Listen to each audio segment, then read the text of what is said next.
Thank you all and good afternoon and a very warm welcome to St. John's College. I'm Sue Black and I'm the president of the college. It's with sadness, but it's with happy and fond memories that we meet today to celebrate the life and to mark the death of Professor Stephen Mitchell.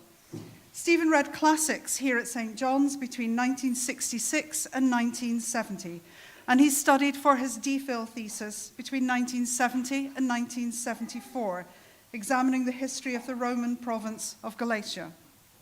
Stephen was elected an honorary fellow of this college in 2018, and we deeply regret his untimely passing. Today we welcome very warmly his family, his friends, and his colleagues. And afterwards, may we please invite you just across the quad there to join in some refreshments with us after this afternoon's event has finished. I will say no more and I will hand over to Charles. Charles, thank you. Thank you very much. Right. Thank you very much, President. That was kind thoughts. I don't think I need to talk about the fire exits. I think they're pretty obvious. And I suppose I ought to say mobile phones to silent. Well, welcome to this celebration of my brother Stephen's life. As is obvious, Stephen touched many people's lives, and the number attending here today, together with over 100 who attended his funeral in Berlin, is an indication of what he meant to his family, friends, colleagues, and pupils. Some of you have travelled from afar. We have many people from Turkey and Germany to be here with us today, and thank you. And Stephen, in his modest way, would have been truly touched, almost embarrassed, though delighted to see everyone.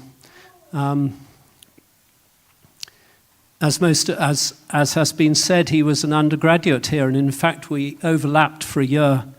We didn't see very much of each other at the time. He was probably in the Bodleian and I would be in the Lamb and Flag. Despite having an honorary doctorate in theology, Stephen was a fairly committed atheist, and hence this is a secular occasion. So I'm afraid you will not have any hymns to join in. However, music will feature prominently. Anyway, enough of that. It's my great pleasure to ask Professor Ewan Bowie to say a few words. Ewan is a distinguished Hellenist and was Stephen's DPhil supervisor.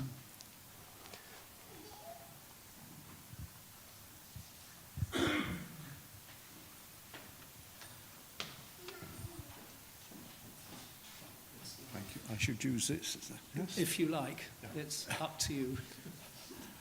Am I audible in the back of the auditorium? There are hands raised, which I hope are assent and not dissent.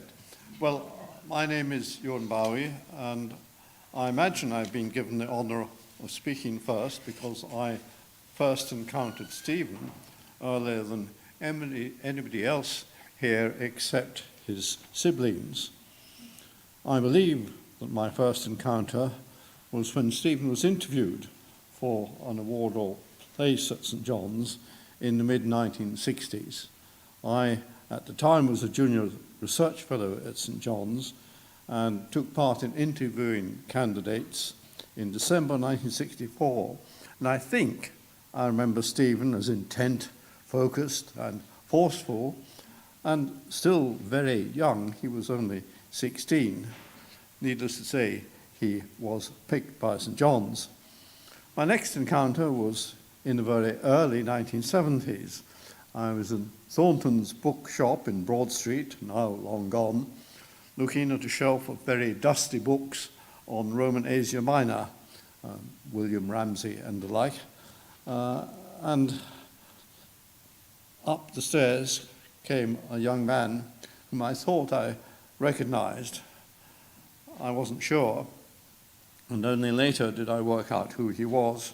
Indeed, perhaps it was only when I was asked by the Graduate Studies Committee to act as his supervisor for his doctorate on the history of the Roman province Galatia, whether to succeed Eric Gray as his supervisor or jointly to supervise with Eric, I can't quite recall.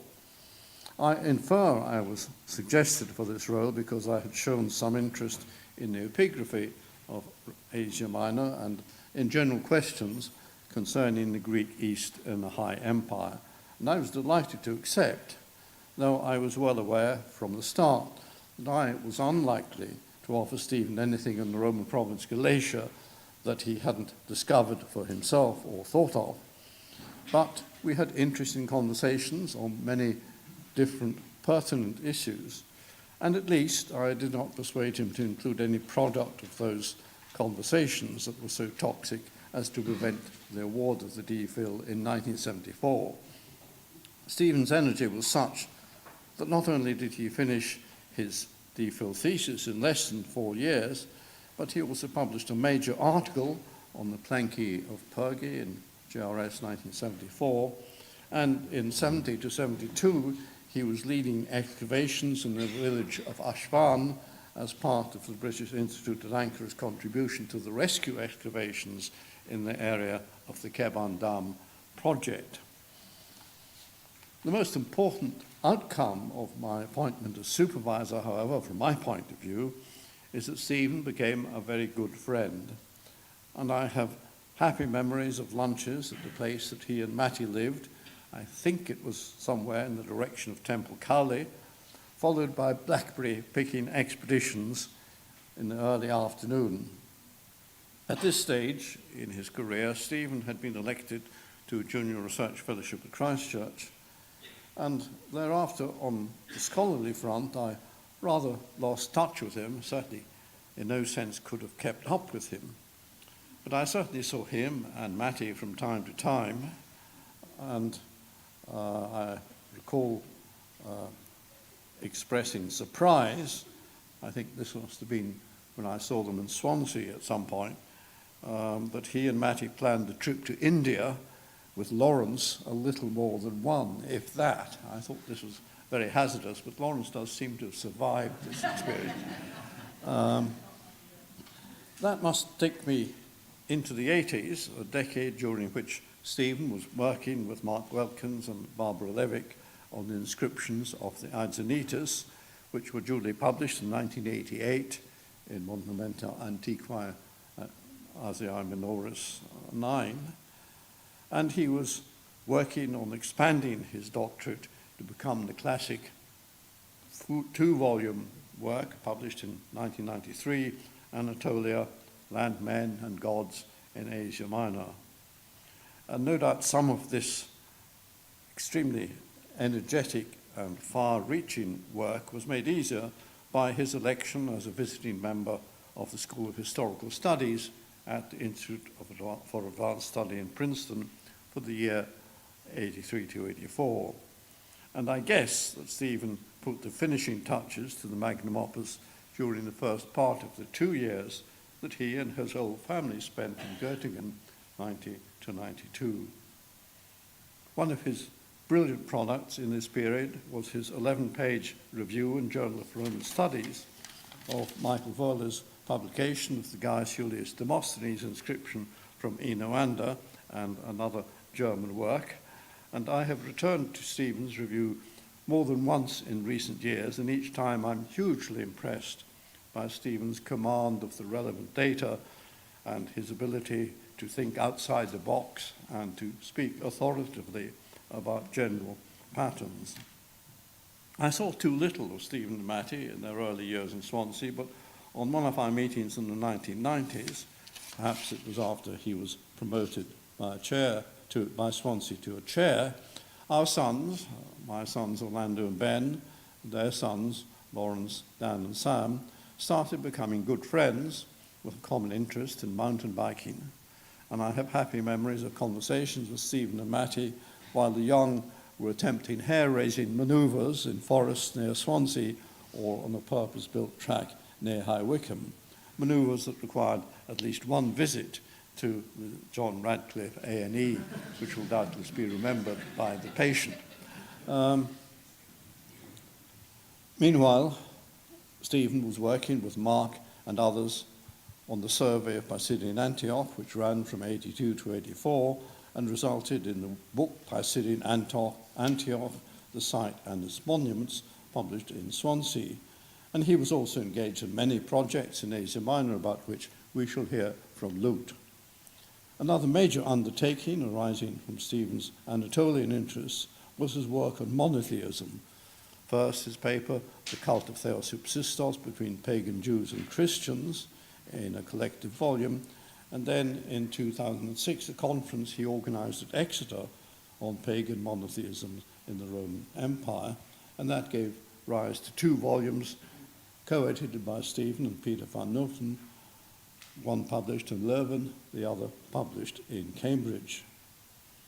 Stephen's appointment to the Leverhulme Professorship of Hellenistic Culture in Exeter, 2002, also allowed him to put some of his very great energy into founding and building up the Centre for Hellenistic Culture and Society, about which Lena will tell us something.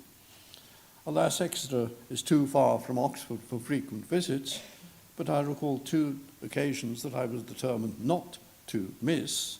Stephen's wonderful Exeter inaugural lecture in 2002 on an important inscription from the triumviral period, and of course from Asia Minor, and an equally wonderful party that Stephen and Matty gave at Dartington Hall near Totnes to celebrate an anniversary. I guess it may have been a 30th wedding anniversary in 2004, but Matty will tell me later.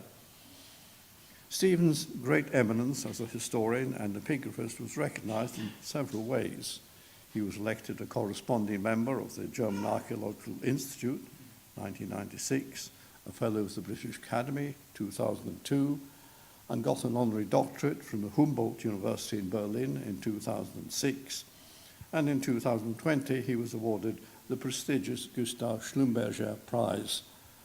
He was commissioned by Wiley Blackwell to write a history of the later Roman Empire, 284 to 641, which went through 3 editions. The first was 2006, the second was 2015. And this book was described by one reviewer as, I quote, the best and most complete introductory textbook available at the moment for courses on late antiquity, end of quote. And then, as we have heard in 2018, this college, his college, rightly elected him to an honorary fellowship. I was immensely pleased that despite his continued involvement in many projects, Stephen found time to come to a 3-day conference that I organized in Edinburgh in November, and as I expected, he not only gave a great paper, but he contributed importantly to the discussion after numerous other papers, and he chatted with many very appreciative younger scholars. I was extremely moved that he brought with him as a gift a copy of the most recent magnum opus, The Christians of Phrygia, From Rome to the Turkish Conquest, 2023, and I was even more moved to discover I was one of his magistri whom he thanked in its dedication. I may have contributed marginally to what he wrote in the early 1970s, but in a half century since then, it is I who have always been the beneficiary, whether from lively discussions or from my reading of Stephen's truly magisterial works.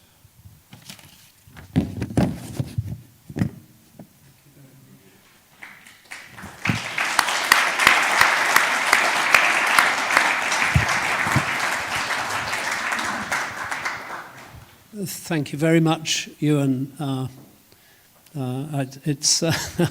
It's mind-boggling how much he achieved. And I would now like to welcome Dr. Lutgaard van der Put, MBE, who is the director of the British Institute at Ankara.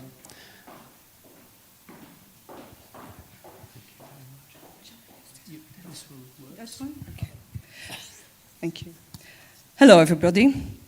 Unlike most of Stephen's colleagues and students, I did not meet him in the halls of a higher education institution, but rather in the middle of the Taurus Mountains, when, as a student, I joined Pisidia Survey Project as a member of the team of Mark Walkens, Stephen's friend and colleague from the Catholic University of Leuven in Belgium. Indeed, a few years after Stephen took up his position at Swansea University, he turned his attention to Pisidia, located in the Taurus Mountains to the north of Antalya. Like Galatia, which he had researched for his PhD, Pisidia was another under-researched area in Turkey. It had been largely overlooked by modern scholarships, also because its inhabitants in antiquity had been deemed warlike and barbarian in contemporary literary sources, like Strabo, for instance. Now, such statements were generally equated with a lack of culture and material remains of interest. Stephen decided that he wanted to see all this for himself. And in 1982, he applied for and was granted permission from the Turkish authorities to survey the remains of Pisidian Antioch, the most important colony of the region, founded by the Emperor Augustus. Annual seasons till 1996 enabled Stephen and his team to work at 8 different urban sites. Monumental architecture from the Hellenistic period onwards, through Roman imperial times and into late antiquity and early Christianity, allowed the study of Pisidian culture and its development, even if, unfortunately, the number of inscriptions was rather meager. With the Pisidia Survey Project, Stephen Mitchell transformed the knowledge of the region's rich urban heritage and showed that Pisidian urban settlements, although not as well known as those elsewhere in Anatolia, nevertheless displayed comparable development with a decidedly Pisidian twist. When I took over the project, Stephen remained interested and joined us on several occasions. And when Stephen was there, he left all of us younger team members behind when climbing mountains because he was as swift and sure-footed as a mountain goat. His continued interest in Pisidia is most clearly illustrated by the monograph published in 2021, which brought the Via Sebaste and the settlements along it to life. Stephen was welcome everywhere in Turkey and was equally at ease high up in the mountains with a village elder, as in the offices of museum directors or local and national authorities. A situation which was certainly made easier by his good grasp of Turkish. He himself thoroughly enjoyed fieldwork. As his preface to the volume on Kremna, and Kremna was a site that was very important for Stephen. So what he wrote in the preface illustrates. He wrote, "Working there was an unforgettable experience. Those who have been fortunate enough to take part in an excavation or a large-scale archaeological field survey will be familiar with the excitement and intensity that such projects can generate." Now, in the 1980s already, Stephen Mitchell was internationally acknowledged as a leading authority on Pisidia, and actually Anatolia in general, and consequently, he was also invited by German colleagues and institutions. In March '91, the Forschungsstelle Asia Minor at the University of Münster organized a colloquium on Pisidia. And this Pisidia workshop was likely an important early point of contact with German colleagues working on Anatolia. Around the same time, from 1990 to 1992, he also spent 2 years with his family in Göttingen, where he worked at the Department of Ancient History of the university. The stay was made possible by rather impressive grants, one's research leadership from the British Academy and a grant from the Gerda Henkel Foundation. In Göttingen, Steve was able to bring his first opus magnum to a successful end. Anatolia, Land, Men and Gods in Asia Minor, as Ewan already said. Stephen himself identified Anatolia as a benchmark or the benchmark publication of his early career. And the publication also earned him the title of Mr. Anatolia in Turkey. Hartwin Brandt, a long-term friend and colleague of Stephen and Martina, wrote, "During the 2 German years, the Mitchells traveled a lot in Germany. They learned German very well and read German novels and poetry. It was in Tübingen in the year 92 that the Brandt and the Mitchell families met up. The Mitchells were on a trip through southern Germany, and they relate experiences and impressions from places and cities and hiking areas in Germany where we Germans had never been. While his star continued rising internationally, Stephen moved to Exeter, as Lena will tell more in detail later. Stephen always remained involved in epigraphic research, including the work of the Kommission für Epigraphik und Alte Geschichte des Deutschen Archäologischen Instituts in Munich. They published one of the most prestigious German monograph series in classics, the Vestigia. Stephen and David French, former director of the British Institute at Ankara, worked together many years to prepare a new edition of the Greek and Latin inscriptions of ancient Ancyra.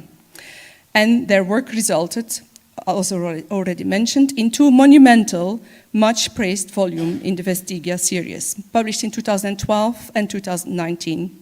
And they include also a new edition of the Res Gestae Divi Augusti.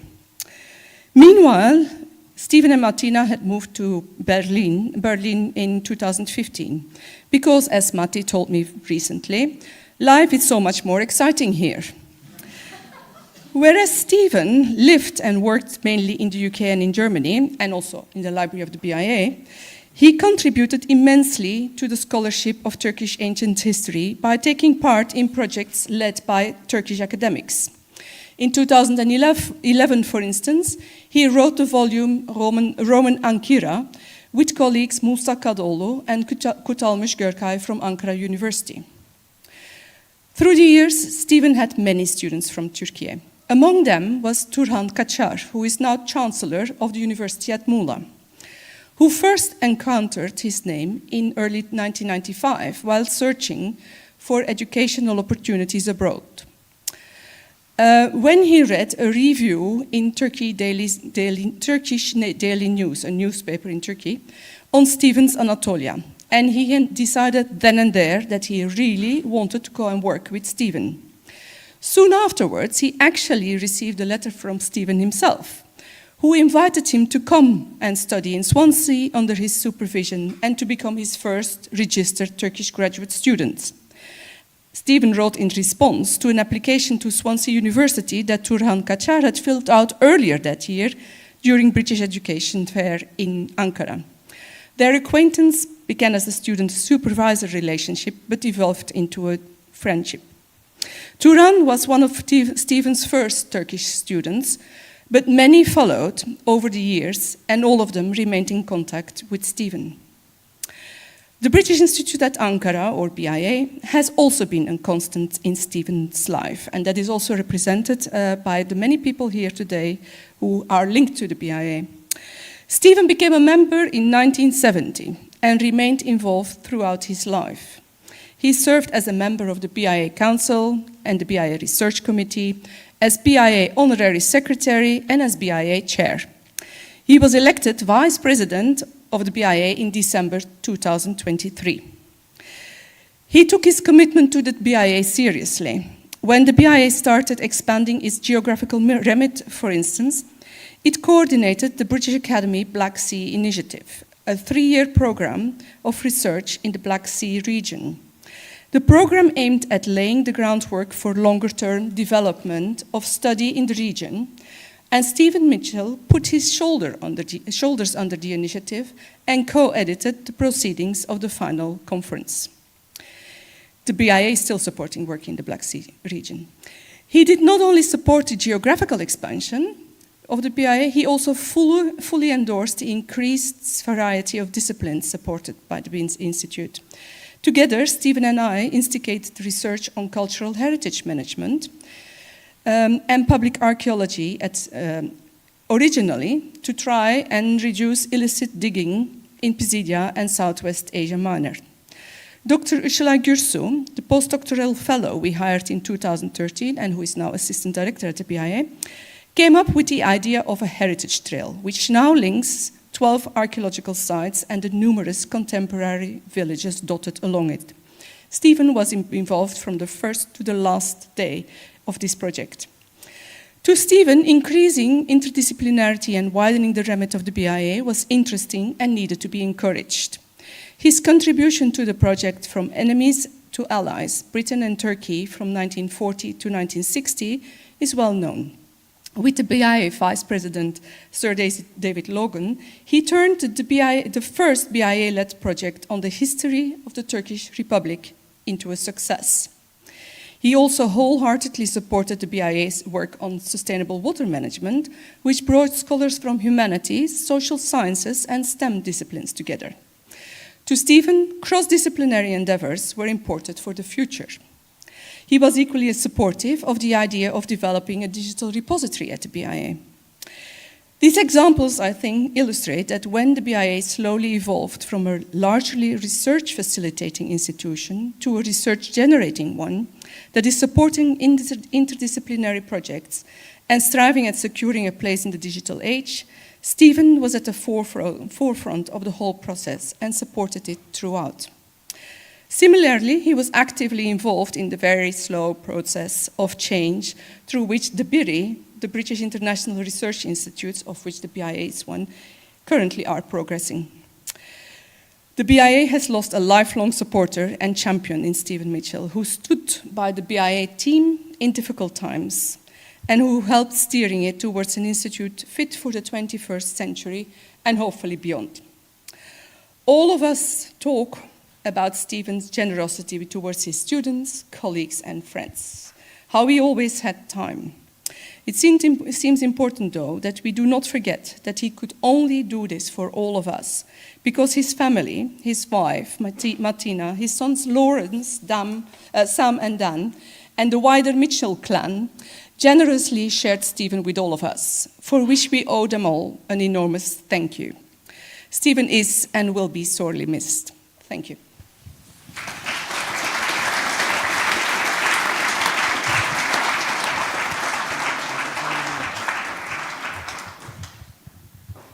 Thank you very much, Lut. That was, my notes have disappeared. That's fine, sorry. Sorry, apologies, thank you. Right, now we have a little musical interlude.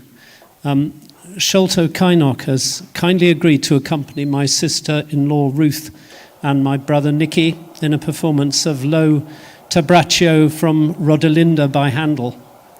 Sholto is a distinguished pianist and founder of the annual Oxford International Song Festival, formerly the Oxford Leader Festival, in which Stephen was involved both as a supporter and a regular attender, making an annual trip to the festival from Berlin.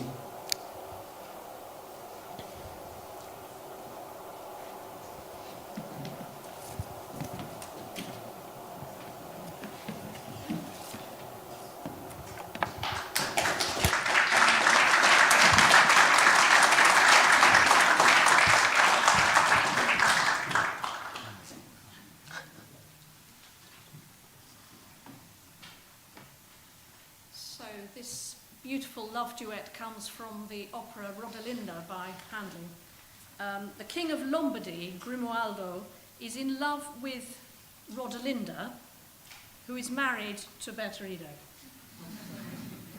And we're married in life as well, so that works. Still, Grimoaldo has decided to send Bertoldo to prison and certain death so that he may get his hands on Rodelinda and marry her.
Thank you very much, Nikki and Ruth.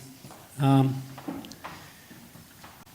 would now like to welcome Professor Elena Isaev to say a few words. Elena was a colleague of Stephen in the Ancient History Department at Exeter University.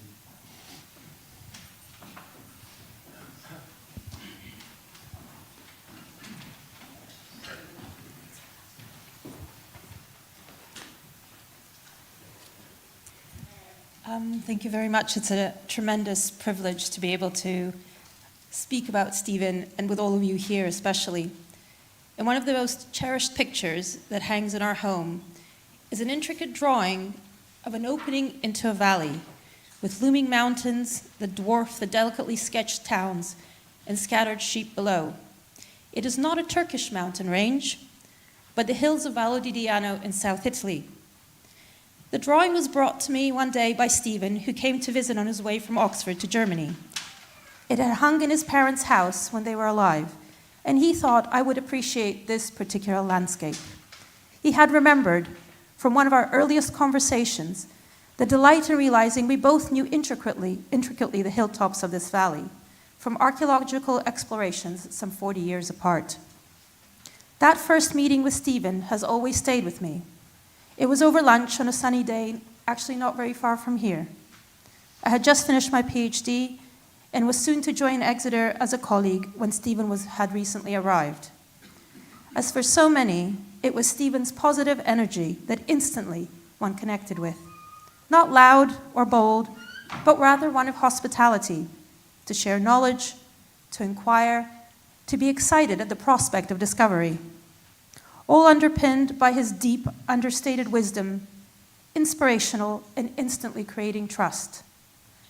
Trust that he would take you seriously as a fellow scholar and as a human being, and who would be a critical friend when needed, especially when your idea had gone a stratosphere too far to be feasible.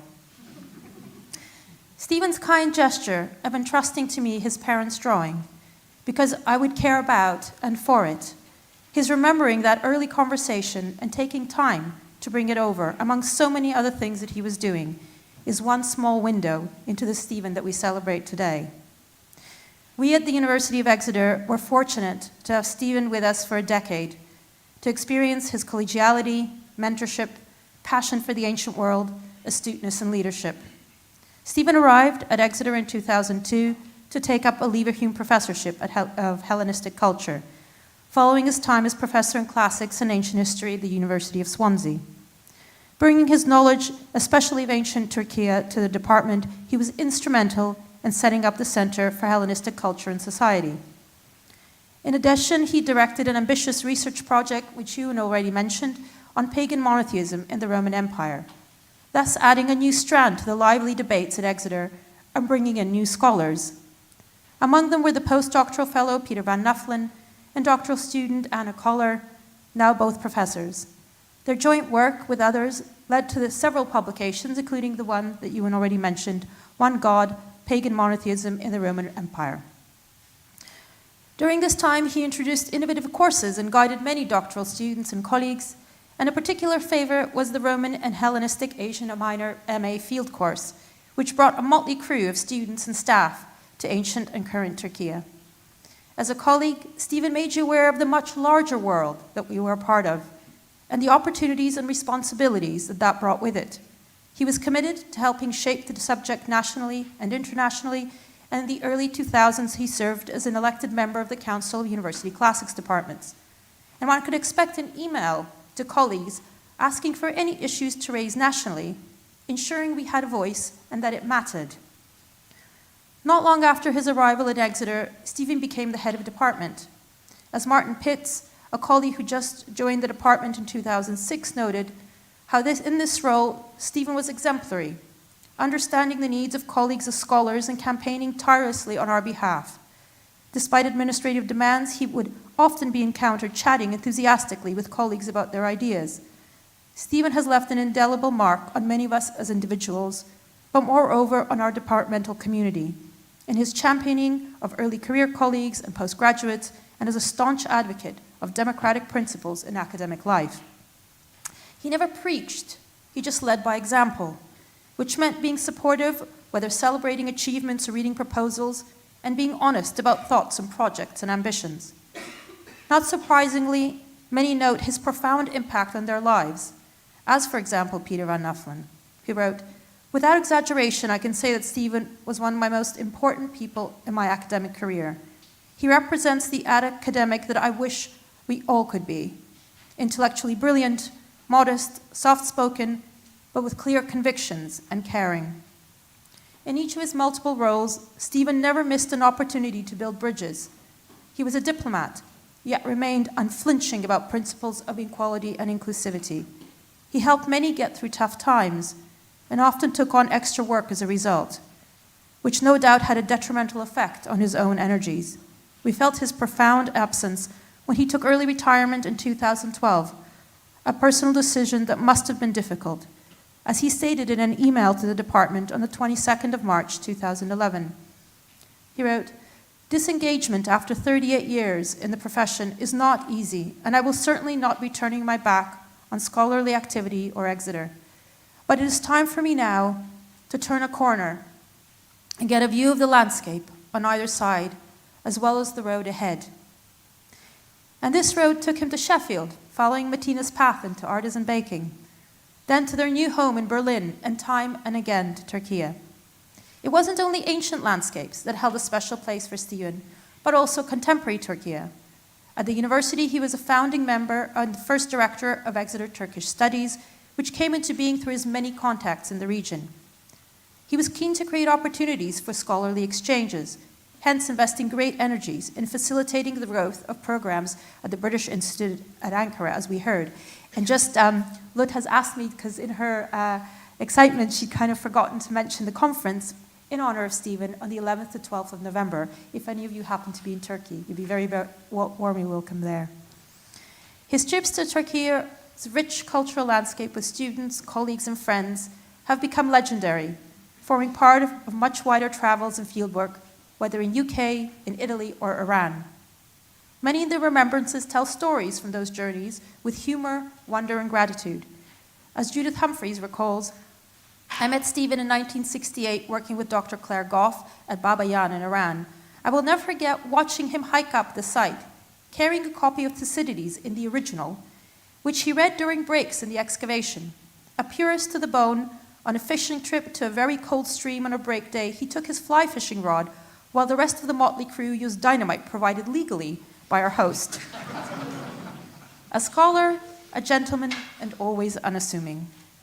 Fiona Carroll reflects on another trip, that every day was an educational and cultural experience, made richer by Stephen's remarkable diplomacy and respect for local tradition.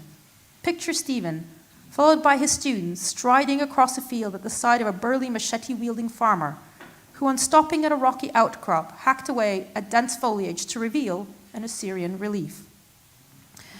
Reflecting on taking students on a field trip to a snow-covered Namrud Dagh, Anna Call recalls Stephen's commitment to all these experiences in their fullest was absolute, and followed by a lively and often hilarious conversation.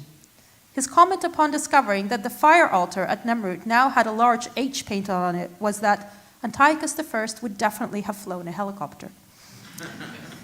Stephen's research, incorporating history, epigraphy, archaeology, makes him one of the leading scholars of the ancient world.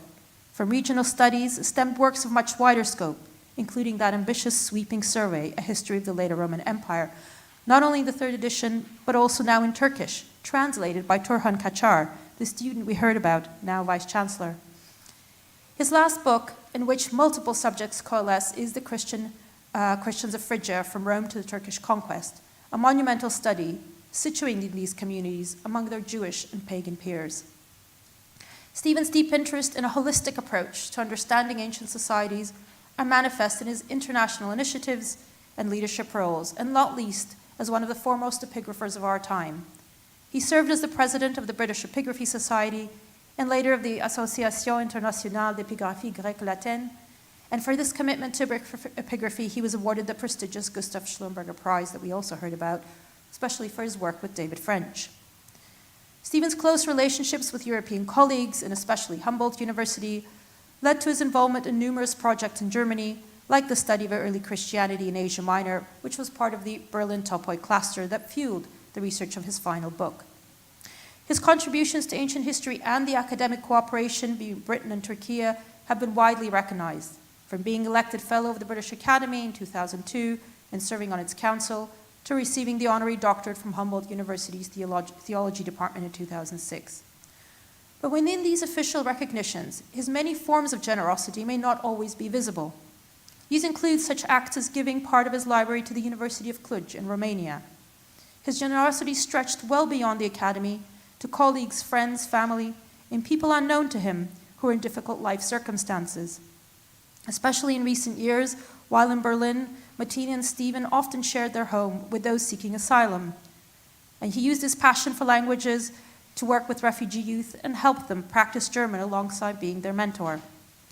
Further afield of some of the pictures here you've seen was him being a contributor to Eurofiki, a small UK charity supporting grassroots initiatives in Kenya. and he visited the village of Yala. There too, he brought energy to idea building, especially with youth. As one of its founders, Mari Davis, remembers, Stephen worked with local volunteers, quote, to carry out a survey of community resources and needs, which led to the development of an agricultural improvement program covering hundreds of farmers. This had produced fantastic results, including a more diversified and sustainable approach to farming, and all this done with humility, generosity of spirit, kindness, and practical can-do attitude. These life achievements in no way summarize all that Stephen was. Those who had the chance to accompany him and Matti on study trips to Turkey will know their ability to open before them new ways of understanding the world, the ancient and the contemporary, and to be equally open to always learning. Whether inside an ancient theater or bird watching on a camping trip in Poland, as we had managed to squeeze in with Stephen, Matti, and Stefan, my partner, only last year, or strolling along Devon Path mushroom picking, as happened one time when Matti tasked me to make sure that Stephen, in his enthusiasm and perpetual curiosity, did not end up consuming some innocuous-looking poisonous specimen. Among many, I have been privileged with such a wise, kind mentor, and have also shared a friendship of care, respect, at times laughter and tears, but especially of profound hospitality. Stephen will be sadly missed by all who know him, and had been looking forward to sharing new ideas and hearing about the latest adventures. And I'm going to end with his dedication in his book, A History of the Later Roman Empire, where he spoke to the youth in his life and to all students of any age, recognizing their potential and power. He wrote, "For Lawrence, Daniel, and Samuel Mitchell, and Paulette Idal, students of science, law, history, and business, shapers of an uncertain future."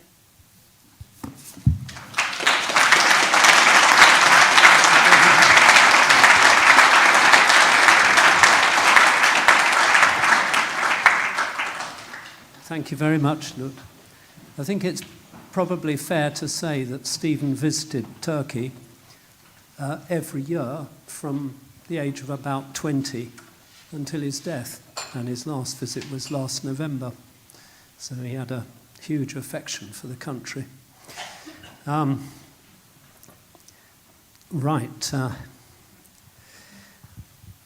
Where are we? So we now have another musical interlude. Sholto Kainok has kindly agreed. There we are. No, I'm getting ahead of myself. Yes, it is a musical interlude.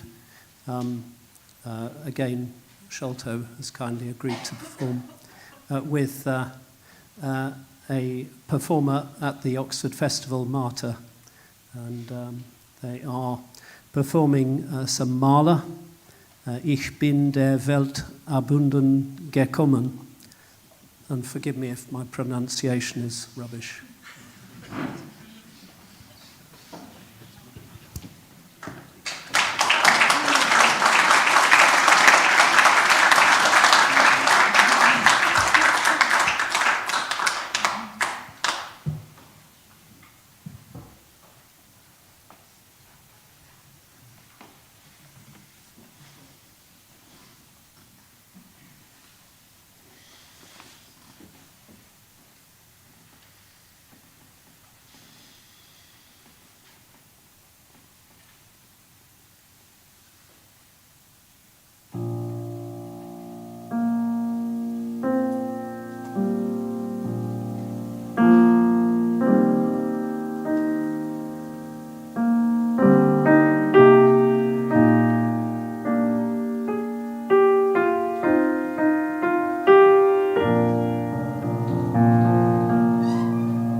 Thank you very much indeed. That was very, very moving. Now I'd like to welcome again my brother Nicky to give some personal and family memories.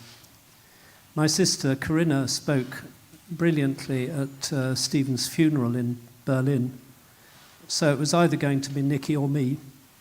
And Nicky volunteered for the short straw. Thank you, Nicky.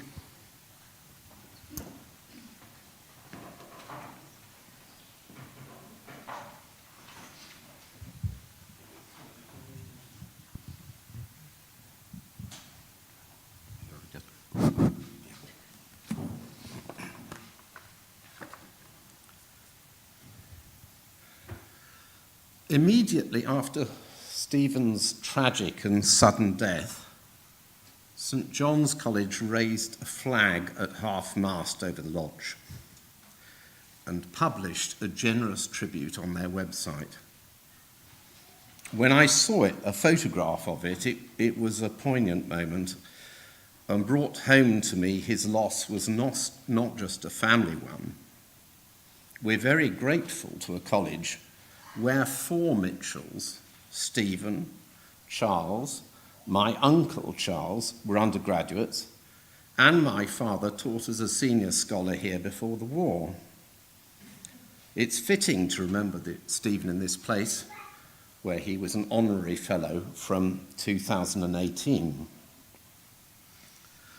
On a soggy day in May 1948, my parents struggled to get from Binsey to the old Radcliffe as the Botley Road railway bridge was flooded. It's still blocked, mind. My mother remembered the uncomfortable journey and labour. But Stephen grew up a physically tough, wiry and energetic boy with a solemn gaze as one sees in his early photographs. His nanny, Audrey Harris, also remembers his excellent memory from the start. So, Barbara's role as a tiger mum extended to shunning the primary schools in the centre of Oxford and sending him to Cutslow. A 5-year-old Stephen would walk 3 miles back to Beaumont Street, saving the bus fare for sweets on the way home. At the Dragon School, Stephen, or Smitch, excelled at athletics. He also put his physique to good use as a cox to the Magdalen College School Second 8 and was a keen fencer and acrobat. We 3 brothers shared a bedroom on the first floor of 7 Beaumont Street. We enjoyed dancing round to the Hall of the Mountain King, played on an old 78 player, until we found that sticking hot needles into the wax records was just as much fun. At night, we watched the mice tiptoeing across the floor, silhouetted against the street lights in the French windows. Soon, Stephen got his own bedroom upstairs and developed a more serious approach to classical music. The house was cold, especially in the great freezes 62-63. There was no mains water for 6 weeks, and the icicles at the back of the house were huge. The effort of keeping an unreliable coal-fired stove kept my mother busy. Not my father, but there we go. So we were left to our own devices, which for Stephen meant hard work, getting an exhibition here to St John's at the age of only 16. So he had a 1.5-year gap year to devote to archaeology. He dug in the Midlands at the Roman town of Ulster during the middle of winter. He took the family frame tent as his accommodation, but finding it a little chilly, adjourned to the luxury of an adjacent tool shed. He shared the grey doorstep sandwiches of the corvées of prisoners who came to help on the dig and brought some home. They were utterly inedible. He later had a grueling time under Kathleen Kenyon in Jerusalem, where he had to sack his head foreman. Not an easy task for an 18-year-old. At the end of the season, he went down with hepatitis, which he celebrated with a delicious, huge, and probably ill-advised tumbler of whiskey. His work rate, academically, never let up. I remember seeing him in the Ashmolean Library, to which I was an infrequent visitor as an undergraduate, surrounded by piles of books and loo rolls to staunch a dreadful cold. I soon found it more conducive to spend the few hours I actually worked in the Bodleian Library away from the censorious eyes of my brother and mother. As an undergraduate, Stephen's interests were wide. He attended Frenkel's seminars on Plautus with his childhood friend Peter Brown. They proposed a clever emendation for one of Plautus's plays, but Stephen made sure that they found an obscure 19th century German scholar to vouch for it, just to please Frenkel. A highlight of his time here was putting on the Medea of Euripides in Greek. As ever, Stephen enlisted talented friends. Dickie Price did the music, Emma Kirkby led the chorus, and his old friend Tony Esau was Aegeus and delivered an amazingly rapid messenger speech. However, Stephen didn't get a first in grades, much to the fury of my father, though Stephen never complained. When he was vivaed for a first, the examiners asked him what an ancient historian could learn from archaeology. But when he answered, "Not much," it wasn't what they wanted to hear. The irony of that interview rather steered the rest of his career. He always felt that ground and field surveys were much more profitable in yielding information than actual digging. A trip round Turkey in 1965 with Tony Esau led Stephen to focus on Asia Minor as an area for study. They stayed at the British Institute of Archaeology in Ankara. Little did Stephen know that it would soon be his home from home for 50 years. He set about working on the history of Roman Galatia for his D.Phil. Despite the huge size of the project, he completed his thesis in just over 3 years, which was the foundation for his Anatolia, Land, Men and Gods. Among the list of Gallic names he found in Galatia, such as Cynerix, Ateperix, Albiorix, etc., in an early draft he interleaved a certain Vitabix. Ewan Bowie, of course, spotted it.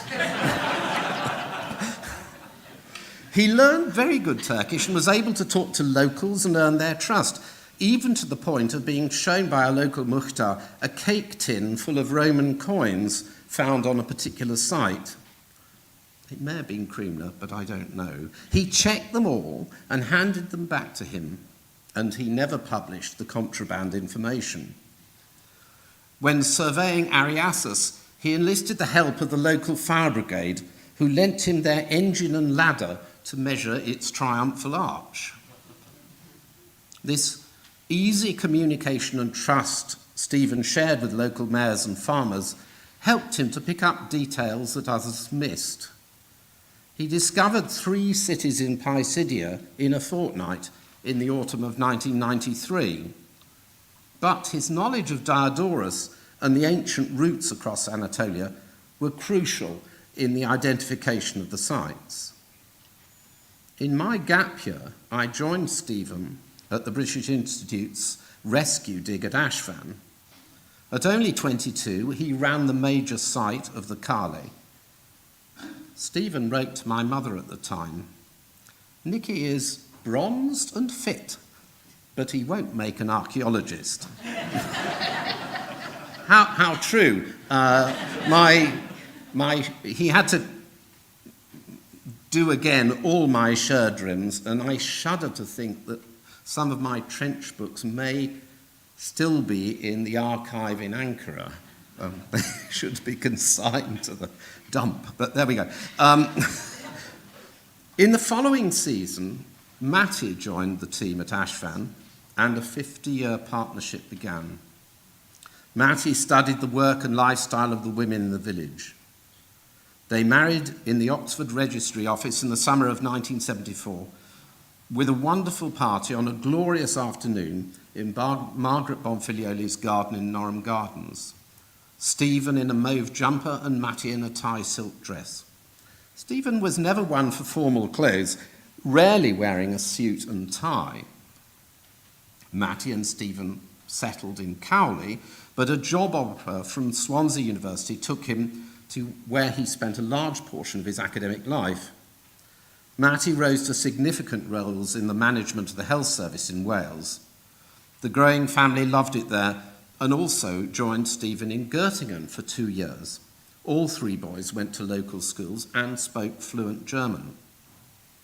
Stephen worked for many years with Anton Powell in bringing together the classics departments of the Welsh universities, and it was typical of Stephen to step into the breach at Anton's recent death and take on editing roles in the classical press of Wales. When Blackwell's asked him to write a history of the later Roman Empire, he again took on a new area of work. The brief was a tough one, even by his standards, and he had to work hard. But his down-to-earth analysis of the events and circumstances of the decline of the empire may be the book that he will be most remembered for. In a similar vein, he abandoned a fellowship in Cologne after retiring from Exeter to come and look after our mother in Oxford. She had been suffering from worsening dementia and a series of physical problems. The prognosis was not good, but Stephen brought her back from the brink and after several months found an excellent agency to look after her until her death. We are still friends with her carers. He would bring her to the performances of the Oxford Leader Festival and became one of its early patrons. We're grateful to hear Marta and its founder, Sholto, from the festival today. But after 25 years in Swansea, he took on the chair at Exeter. There he constantly helped everyone around him, not just doctoral students and undergraduates. I took a small group of my own pupils down there to attend a day's course for Latin A-level students. 2 of them went on to study classics at Exeter. He was also prepared to stand up for his doctoral students. He successfully challenged the rejection of a thesis on the basis of an unorthodox early dating for the Gospels. Being the son of a philosopher and an ancient historian equipped him for this sceptical approach to church history. Stephen's atheism could at times be quite shocking, even to a social Anglican like myself. I remember him saying of St. Paul's Roman citizenship being from birth. Of course, he was lying. He was, nevertheless, respected in Germany, and the honorary doctorate in theology in Berlin in 2006 may well have led to their moving there in 2015. He loved the city and enjoyed everything it had to offer, and I think the affection was returned. All this time, Stephen maintained his work in Turkey, especially in Ankara, acting as secretary and ultimately chairman of the British Institute with gentle and diplomatic skill. He was supported by Lutgard van der Put for a long time now in a partnership that will be hard to replace. Those of us who were lucky enough to join Stephen for a week last September touring the ancient cities of Pisidia saw at close hand the familiarity and ease with which Stephen knew the sites and inscriptions, until we encountered an inscription in ancient Pisidian outside a tea house. We laughed at the gobbledygook text. None of us could make head or tail of it. Stephen's publication of the Anchor inscriptions with David French was finally published in 2018. Ruth and I visited the Roman baths in Ankara last year. It is a huge site covering several acres with hundreds of inscriptions. The daunting nature of this project is there for all to see. His work on this will be a resource for many generations, I'm sure. Stephen's support for the family was constant over recent years. He was always ready to organise a party or meal for us all, either in Oxford or London, or booking a restaurant meal for BIAA members after talks at the British Academy, making the occasions memorable for all concerned. As a conference organiser, he had a natural way of mixing business with pleasure. He was always active, but never restless. He had time to chat over a glass of wine, to talk with my son Ben, or play with his granddaughter Alana. It was provident that he took time to see all of the family on his last visit. I know all of us will miss him, but it is above all Matty, Lawrence, Daniel, Sam, and Alana who will feel it most in the years to come. And from me, in Catullus' words, atque in perpetuum frater, ave atque valle.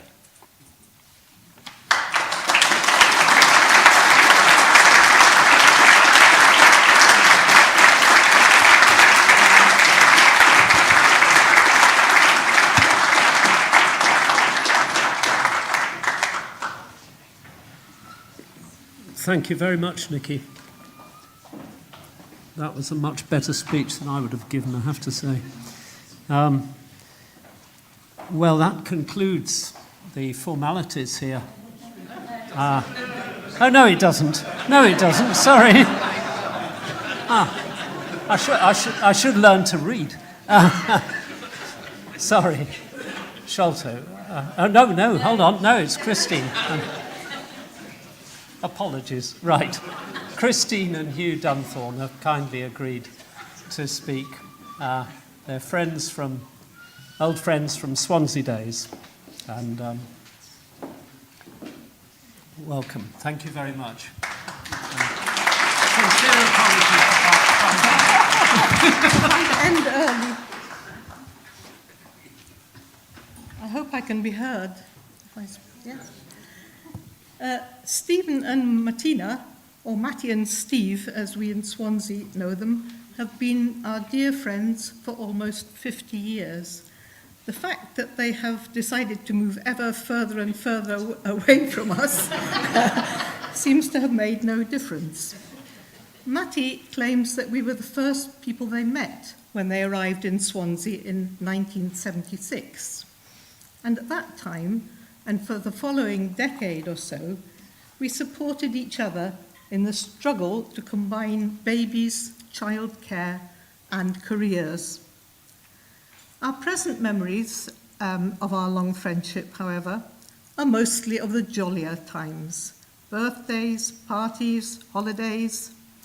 It's not often that you find friends you can go on holiday with again and again for 48 years and still remain on speaking terms. I think it says a lot for Stephen and Matty. Our earliest holiday with the Mitchell family was in North Pembrokeshire, when Lawrence, Dan, Sam, and our son Joe were small boys. Steve strode boldly along the hair-raising cliff paths, seemingly without the slightest concern for the little boys who were scampering around behind him on the edge of a 50-metre drop. He always encouraged his sons and ours to be intrepid and fearless as he was himself. I think he's succeeded. 40-odd years later, our most recent holiday together was this marvellous archaeological walking holiday in Turkey, which Steve organised for family and friends only last autumn. And there we saw for the very first time the ancient Pisidian sites in the Taurus Mountains, which Steve had been surveying and researching for much of his career.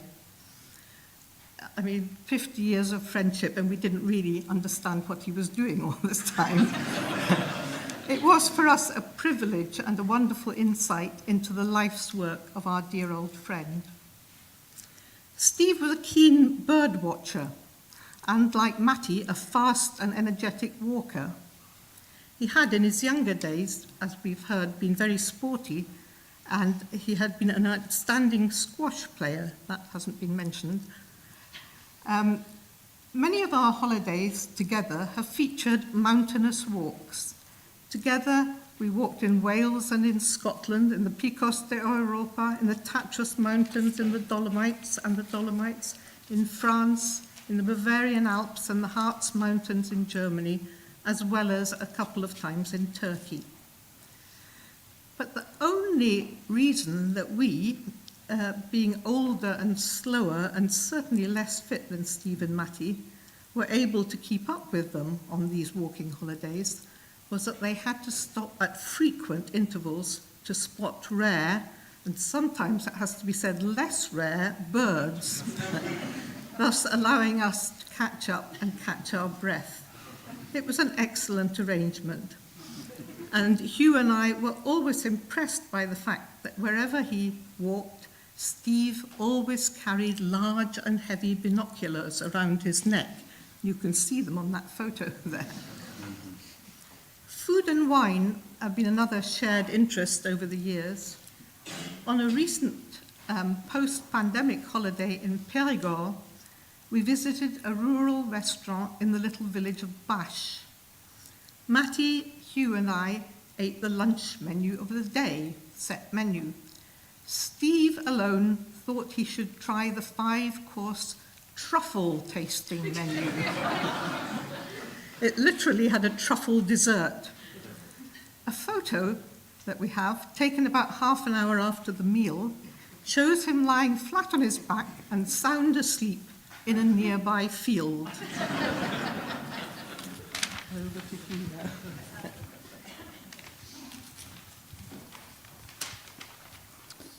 Alongside food, Kirsten and I also shared Steve's love of music. In this city especially, it's worth recalling that it was he who introduced us to the delights of the Oxford Lieder Festival, as it was called in those days. And since Steve understood German as well as he understood English, he was able to live the songs to the full. We remember sitting in the Holywell music room on more than one occasion, listening to Schumann or Wolf, or perhaps it was Mahler, when we became aware of a strange groaning sound coming from a row or two behind us. Looking cautiously around, there was Stephen, totally engrossed in the performance, with tears streaming down his face. In his company, too, the enjoyment of music and food was sometimes combined together. On another memorable occasion, we went with him and Matty to see Der Rosenkavalier at the Berlin State Opera. Being the kind of man he was, Steve had come straight there from work, and by the interval he was very hungry.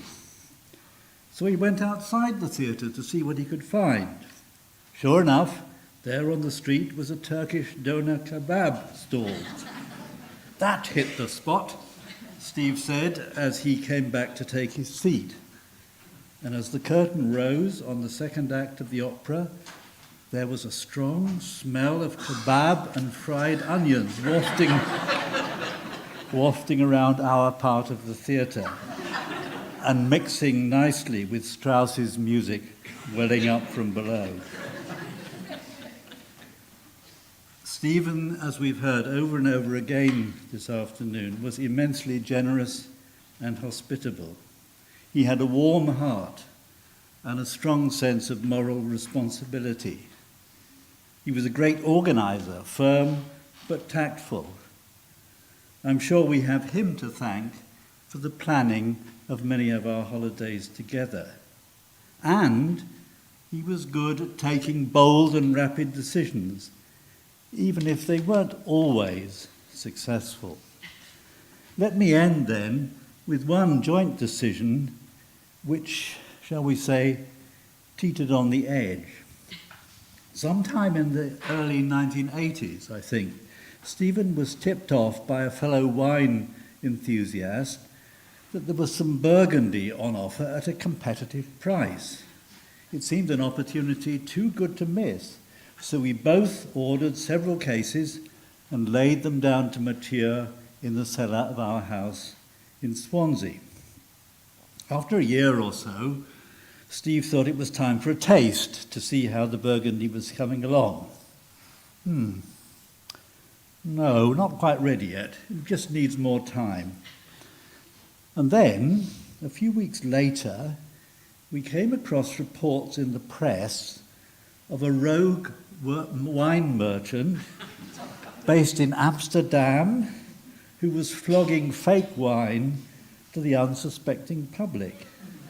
We checked, and it was indeed our supposed Burgundy that he had been flogging. What to do then? Should we empty the bottles down the drain? No, of course not, said Steve. With Christmas coming, we'll warm the wine up in a pot with some good spices and invite our friends round for a bogus Burgundy party, which is what we did. A good example, I think, of Stephen's resourcefulness even in the darkest of circumstances. And one way among many to remember him with the warmest affection.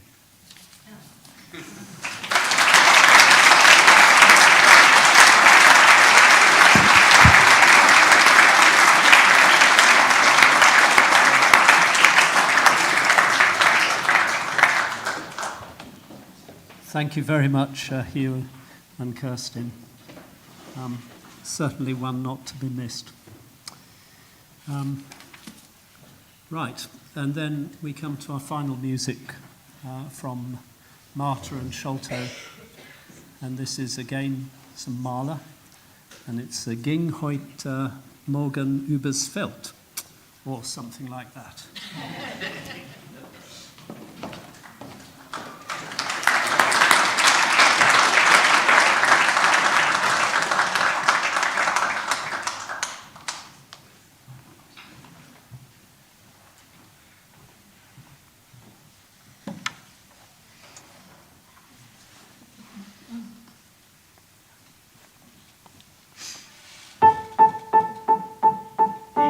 Morgen übers Feld,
fängt auch mein Glück wohl an.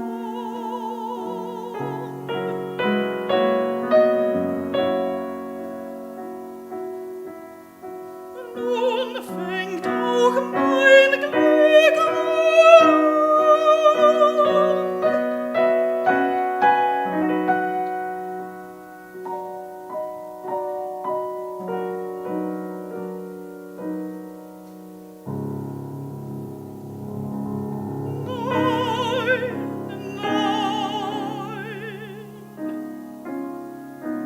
Dass ich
Thank you very much. That was wonderful.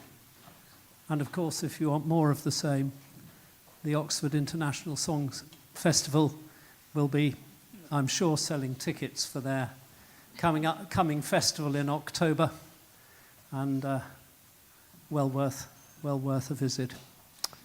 Thank you very much indeed for coming, everyone. Thank you to the college. Thank you to all the speakers. Thank you to our wonderful musicians.